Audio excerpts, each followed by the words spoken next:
If overzealous monks want to change the Bible, can I explain to you what they would have had to do?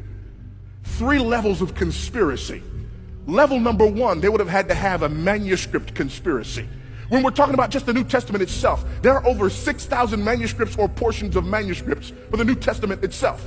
Now, that may not sound like a lot to you, but can I compare it to a couple of things? Julius Caesar's Gallic Wars. That's how we know about Julius Caesar and his conquest. We have around 10 manuscripts. Aristotle's Poetics. We have nearly 5 manuscripts. When it comes to the writings of Herodotus, we have less than 10 manuscripts. When it comes to the writings of Homer, less than 10 of each of his writings. When it comes to the New Testament, we have 6,000 manuscripts or portions of manuscripts for the New Testament. Folks, that's not even close. Well, you don't have the originals. No, we really don't. But guess what? We can get earlier than AD 120 with some of the copies that we have.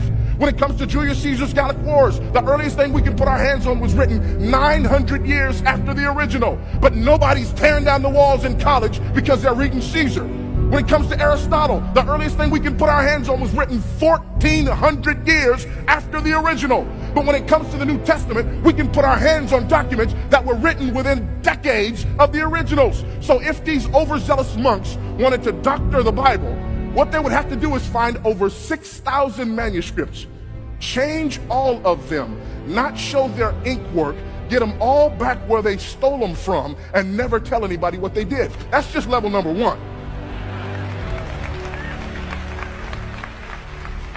Here's level number 2. Jesus said, go and make disciples of ta ethne, every people group. Funny thing about people groups, they tend to speak different languages.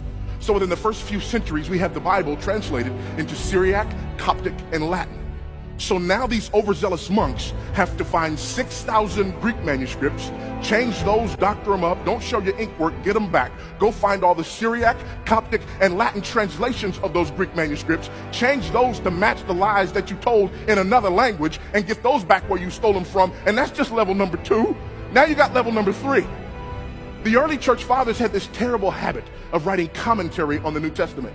So much so that Bruce Metzger argues, if all we had of the New Testament was the quotations and citations by the early church fathers, we could reproduce over 95% of the New Testament just from their writings.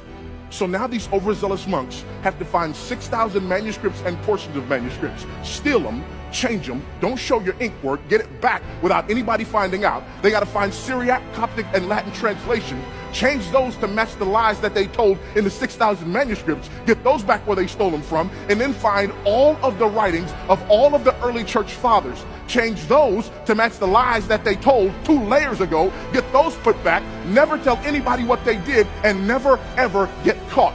Help you if you believe that.